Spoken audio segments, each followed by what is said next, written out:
52 taong gulang na vlogger, naglakad mula Northern Samar hanggang Metro Manila. Viral ang TikTok video ng content creator na si Kuya Kabang nang madaanan niya ang kakaibang travel vlogger na si Julito Mesa. Mahigit 1 buwan naglakad si Tatay Lito o mas kilala bilang walker vlogger para sa kanyang content sa social media. Goal daw ni Tatay na malakad mula Lawang Northern Samar hanggang Alabang Muntinlupa. Tay, saan kayo galing? Samar! Ilang araw na kayo naglalakad? 1 buwan na, 10 araw. Ayon kay Tatay Lito, nagtrabaho siya bilang master baker sa Manila sa loob ng 27 taon. Ngunit 5 buwan lang ang nakalipas nang mawalan siya ng trabaho. Ang trabaho ko po ay baker. Tagagawa po ng tinapay. Ganito ang edad ko po. Hindi na po ako pwede matanggap sa bakery kasi nandoon yung pong diskriminasyon po. Matanda na ako, hindi ko raw na makaya. Pero makaya ko naman po. Gusto ko maging vlogging lang. Parang may kikita kami ng kahit kunti lang. Pamili ng bigas. Mas mahirap pa kami sa daga. Halos lang di kami makakain po. Unang beses nakapaglakbay si Tatay Lito matapos siyang mawalan ng trabaho.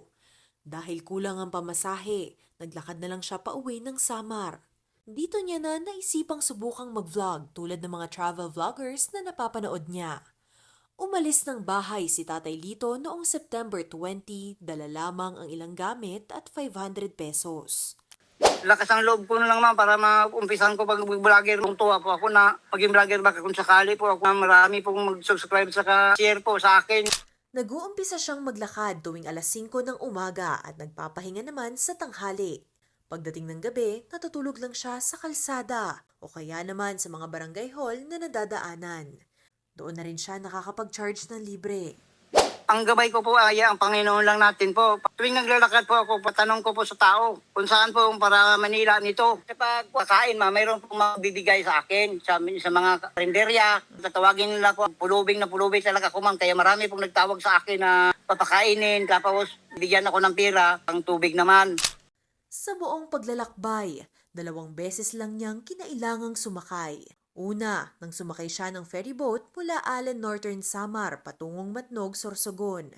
At pangalawa, nang maabutan siya ng Bagyong Christine sa Naga, Camarines Sur. Napakalalim ang lagpas tao. Doon ako pumatong sa may mangga, may San Fernando po. Isang basa na ang cellphone ko at saka mga damit ko po. Tapos mayroong rescue po. Magandang umaga po, Luzon, Visayas at Mindanao. Araw po tayo na stranded. Subukan natin maglakad ngayon. Baka mababaw na lang.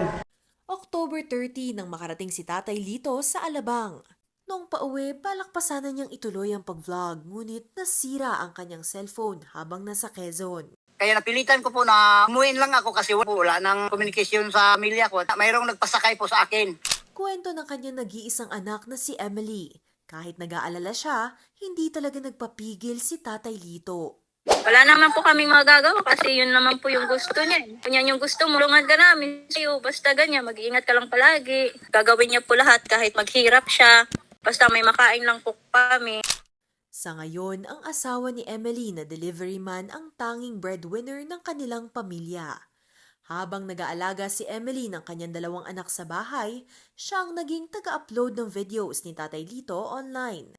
Hindi nga lang ganun karami ang content ni Tatay dahil hirap pa siya sa pag-vlog. Kasi hindi ko pa kabisado yung cellphone. Malimutan ko rin paano ko pitindutin yung maliliit para ma-send ko doon sa aking anak. Kaya kunti lang ang video ko. Hindi ko kasi napaghandaan maigi eh. Sa kabila ng mga pagsubok na pinagdaanan, masaya si Tatay Lito dahil nagtagumpay siya sa sariling challenge. Gusto niya pang araw gumawa ng part 2. Ang gusto kong subukan talaga, kung may cellphone po ako, Samar po ang Mindanao. Katagaroon po ako. Nananawagan ang kanyang pamilya ng suporta upang makapagsimula ulit sila. Para sa mga nais tumulong, maaaring makipag-ugnayan o magpadala kay Tatay Lito gamit ang detalyeng nasa screen.